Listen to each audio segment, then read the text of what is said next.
আপনি যদি কারো উপকার করে থাকেন তাহলে সেই লোকটি আপনার উপর খুশি হবে, আর সেই লোকটা খুশি হলে মহান আল্লাহ পাকও খুশি হবে। তো আমরা না জেনে অনেক সময় অনেক মানুষের মনে কষ্ট দেই, দুঃখ দেই, আবার দেখা যায় যে কারো উপকারও করি। তো কালকে কথাগুলো কেন বলছি অবশ্যই একটু পরে বলবো। আসসালামু আলাইকুম, এমএন ব্লগ থেকে আমি নাসরিন রহমান বলছি। আশা করি সবাই ভালো আছেন, সুস্থ আছেন। আলহামদুলিল্লাহ আমি আমার পরিবার নিয়ে ভালো আছি। কালকে আমি এই ডিআইওয়াইটা করেছি, আমার অনেক অনেক আপুরা খুবই পছন্দ করেছেন। তো এই জন্য আমি যেসব আপুরা খুব সুন্দর সুন্দর কমেন্টস করছেন, আসলে সবাই সুন্দর কমেন্টস করে কিন্তু এক ভিডিওতে সবাই নাম নেওয়া যায় না, তাই আমি সুন্দর কমেন্টসগুলো না ইদানিং ভাবছি সব লিখে রাখবো, তারপর আস্তে আস্তে পর্যায়ক্রমে সব আপুর নামগুলো বলবো। তো আপনাদের ভাইও বাসায় এসে বলছে জিনিসটা খুবই সুন্দর হয়েছে। আসলে আমিও আসলে হতবাক হয়ে গিয়েছি, বোঝাই যাচ্ছে না যে এটা আমার হাতে তৈরি করা। আজকের ভিডিওতে প্রিয় আপুদের কমেন্টস করব, পাশাপাশি আমি বাইরে গেলে কিভাবে আমার সংসারের কাজগুলো গুছিয়ে করে যাই সেগুলো আপনাদের সঙ্গে শেয়ার করব। পাশাপাশি বাসায় নতুন অতিথিদের সাথে পরিচয় করিয়ে দিব। তো ফ্রিজ দেখালাম কেন জানেন? ফ্রিজটা পরিষ্কার করতেছি এই জন্য। তো সেই আমার তো ওইভাবে আসলে ফ্রিজটা অনেক লম্বা, তো ভিডিও করতে গেলে ঝামেলা, তাই আসলে ফ্রিজ যখন পরিষ্কার করেছি সেভাবে ভিডিও করিনি। তো এই যে দেখেন আমার ছোট্ট সোনামণিটা, ওর ভাই বোনগুলো অনেক বড় হয়ে গিয়েছে, ওই ছোট হয়ে আছে। তো ইদানিং ওকে একটু একটু এনে আদর করাচ্ছি। তো চাচ্ছি ওকে ট্যাম করাতে, দেখি পারি কিনা, দোয়া করবেন সবাই। ও আমার হাতে থাকবে, কাঁধে থাকবে। তো মাঝে মাঝে পাখিকে যদি এইভাবে এনে খাইয়ে দেওয়া যায়, হাতে রাখা যায়, আদর করা যায়, অনেক সময় কিন্তু ওরা পোষ মেনে যায়। যারা এখনও আমার ভিডিওর সঙ্গে আছেন সবাইকে বলে দিচ্ছি, হয়তো ভুলে গিয়েছেন, প্লিজ লাইকটা একটু দিয়ে দিবেন। আসলে একটা লাইক একটা শেয়ারের কাজ করে, তাই আপনাদের হাতে অনেক ক্ষমতা, একটা চাপই তো, ঠিক না? দিয়ে দেন না। তো যাই হোক, এই যে দেখেন সুন্দর সুন্দর পাখি। তো চাচ্ছি ওনাদেরকে অতিথি হিসাবে ঘরে আনতে। আরেক জোড়া পাখি দেখিয়েছিলাম প্রথমে, তো কাকে আনলে বেশি ভালো হবে বলেন তো? আসলে আমি ওদের কিভাবে যত্ন করব তা তো আসলে জানি না, তো ইনশাল্লাহ শিখে যাব। যখন কবুতর পালতাম, বাজিঘর পাখি পালতাম, তখন কিন্তু আমি জানতাম না সেগুলাকে কিভাবে যত্ন করব, তো ইনশাল্লাহ শিখে গিয়েছি। তো আমি এই যে বললাম বাইরে গেলে কিভাবে কাজগুলা করে যাই সেটাই শেয়ার করব। তবে বাইরে কিন্তু গিয়েছি, তো তার আগে আমি কি কি কাজ করে গিয়েছি সেটাই আপনাদের সঙ্গে শেয়ার করব। তো আমি না যখন আজকে ভিডিও এডিট করতে নিয়েছি, আমি এইভাবে ভিডিওটা সাজিয়েছি আর কি। তো আমি যখন বাইরে থেকে এসেছি তখন সর্বপ্রথম যেহেতু একজন অতিথি নিয়ে এসেছি, তো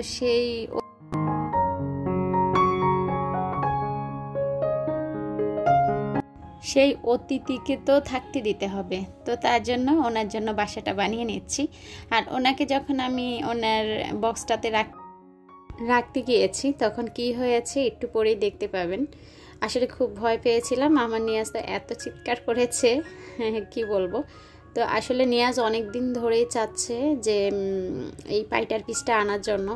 তো যেহেতু আজকে আমি পাখির খাবার কিনতে গিয়েছিলাম, তো ভাবছি ছেলেটা আসলে একটু অসুস্থ, তো ছেলেটার জন্য যদি আমি এই গিফটটা নিয়ে যাই ও খুব খুশি হবে। তো কালকে আমি বলেছিলাম আমার ছেলেটা বমি করেছে, সাথে সাথে পেটটাও খুব পাপা হয়ে গিয়েছে। আমার অনেক আপুরা আমার ছেলের জন্য অনেক দোয়া করেছেন। তো সেই আপুদের কিছু কিছু নাম পড়তেছি আমি, সবাই আসলে নাম পড়তে পারতেছি না যেহেতু ভিডিওটা মাত্র 10 মিনিটের। তো আপুরা তোমরা রাগ করো না, তার মাঝে আমি নাম পড়তেছি। ইটি করিম ব্লগ, হ্যাঁ আপু বলেছে তোমার পাতিলটা খুব সুন্দর হয়েছে আর তোমার ছেলের জন্য অনেক দোয়া রইল। আর আপু মনে হয় আমার চ্যানেলে নতুন এসেছে। তারপর হয়েছে পান্নাস ব্লগ, হ্যাঁ আপু বলেছে আয়না পাতিলটা খুব সুন্দর হয়েছে আর নিয়াজের জন্য অনেক দোয়া রইল। আর আপু যদি তোমার মতো গুণী হতে পারতাম। তো আপু আসলে সবার মধ্যেই প্রতিভা আছে, কেউ কাজে লাগায় কেউ লাগায় না। তো এই তো দেখতে পাচ্ছেন কমেন্টস পড়তেছি। আর এদিক দিয়ে কী হয়েছে, এই যে আমার অতিথি এনেছি সেটাকে ঢালতে গিয়ে পড়ে গিয়েছে। আর আমি সাউন্ডটা রাখি না, আমার নিয়াজ নিসা এত জোরে চিৎকার করেছে এটা পড়ার সাথে সাথে। আসলে মাছ যদি এভাবে পড়ে যায় বাকি হাত দিয়ে বারবার ধরা হয় তাহলে কিন্তু মাছগুলো অনেক সময় মারা যায়। তো আল্লাহর কাছে শুকরিয়া, আমি যখন বয়স দিচ্ছিলাম আচরের সময় তখনও কিন্তু মাছটা ভালোই আছে। তো অবশ্য তো ব্যথা পেয়েছে, সাথে সাথে চাপও লেগেছে হাতের। তো যাই হোক, দোয়া করবেন অতিথি যেন ভালো থাকে। তারপর আমি কমেন্টস পড়তেছি, Irin daily life style blog. আপু বলেছে ছেলের জন্য অনেক দোয়া রইল, সুন্দর ডিআইওয়াই করেছো। আর আমি তো অবাক হয়ে দেখছি আপু, তোমার ডিআইওয়াইটা এত সুন্দর লেগেছে কি বলবো, খুব ভালো লাগলো।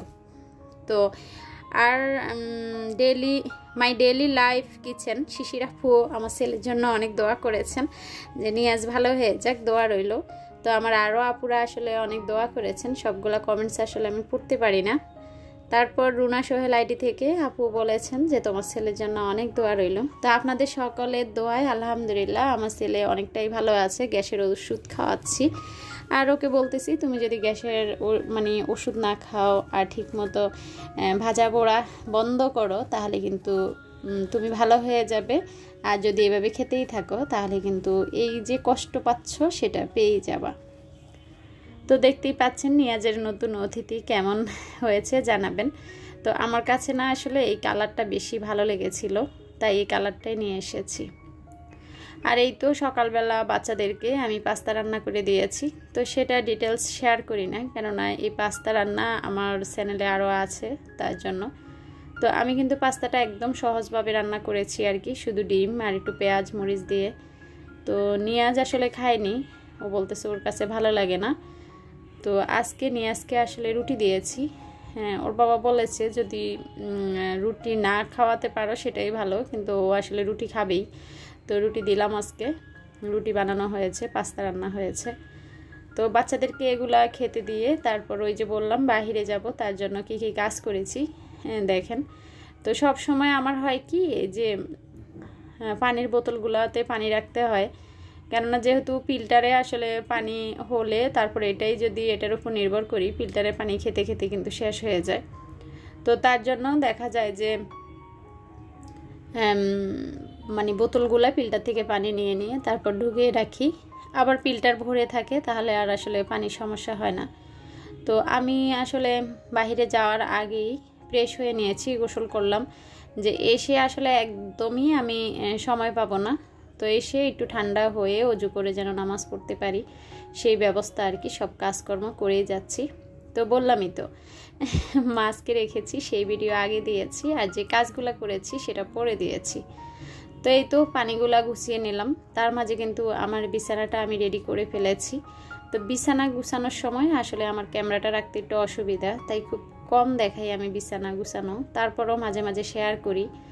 কেননা আমি আগে কিছু ভিডিও দেখতাম, সেখানে আসলে এক আপু ছিল, সে আপু বেশিরভাগই ওনার কিচেন দেখাতো না, রান্না করতো ঠিকই। তো কেউ কেউ বলতো যে আপনার কি কিচেন নেই, বা আপনার বাসায় কি কিচেন নেই, এরকম আর কি। তো আসলে ভিডিও দেখলে অনেক কিছু শেখা যায়, তাই যারা নতুন আসছেন তাদেরকে বলতেছি, যারা নতুন মানে বড় বড় ইউটিউবার তাদের ভিডিওগুলো মাঝে মাঝে দেখবেন, তাহলে অনেক অভিজ্ঞতা হবে আপনাদের। তো যাই হোক, আমি যে একদম অভিজ্ঞতা সম্পূর্ণ তা না, আমি আসলে আমার চ্যানেলটাও ছোট, আর আমিও খুব ছোটোখাটো একটা মানুষ, এত বড় হয়নি এখনও। তবে নিজের অভিজ্ঞতা থেকে আসলে মাঝে মাঝে এটা ওটা শেয়ার করি। তো এই তো আমি আমার ড্রয়িং রুমটাও গুছিয়ে নিচ্ছি, পানি ঢোকানো শেষ, বেডগুলা গুছানো শেষ, তারপর আমি রান্না করেছি। আর রান্না শেষ করে তারপর আমি কিন্তু বাহিরে ওই যে গোসল করেছি, তারপর বাইরে চলে গিয়েছি। আর বাহিরে যেহেতু দেখলেন যে কবুতরের পাখির খাবার নিয়ে আসলাম, তারপর ওদেরকে আবার খেতে দিয়েছি। আর এই যে দেখেন আমি যে তরকারিগুলো কেটে কুটে ফ্রিজে রেখেছি সেগুলো আর কি, আসলে কিচ্ছুই হয়নি, জাস্ট যদি একটু কেটে রাখেন সেটা তো আসলে একটু পানি শুকাবেই, সে এভাবে আছে, কিন্তু পচে যায় না আর কি। তো এই তরকারিটা আমি বসাবো, তার জন্য এই যে এখানে তরকারিটা বসিয়ে দিচ্ছি। তা আপনাদেরকে বলছিলাম যে মানুষ যে না জেনে উপকার করে, সেই আপুর কথা বলবো। পলির লাইফ স্টাইল ব্লগ থেকে আপু, কালকে যখন আমি ভিডিও আপলোড করেছি আমার ভিডিওটা আসলে চলছিল না, তো আপু আমাকে এসেই একটা কমেন্টস করছে। কিভাবে আপুর কমেন্টসটা আসলে করতে পারছে আমি বলতে পারবো না, যে আপু তোমার ভিডিওটা চলছে না, নেটে সমস্যা নাকি আমার এখানে বুঝতে পারতেছি না, তুমি একটু দেখো। তখন আসলে আমি দেখলাম যে আমার ভিডিওটা চলছে না। তারপর ওই ভিডিওটা ডিলিট করে আবারও ভিডিও আপলোড করেছি। আর এটা যে আমার জন্য কত বড় উপকার আমি আসলে আপনাদেরকে বলে বোঝাতে পারবো না। তো পলি লাইফস্টাইল ব্লগের আপুকে তোমাকে অসংখ্য ধন্যবাদ। সবাই ভালো থাকবেন, সুস্থ থাকবেন। আল্লাহ হাফিজ। আসসালামু আলাইকুম।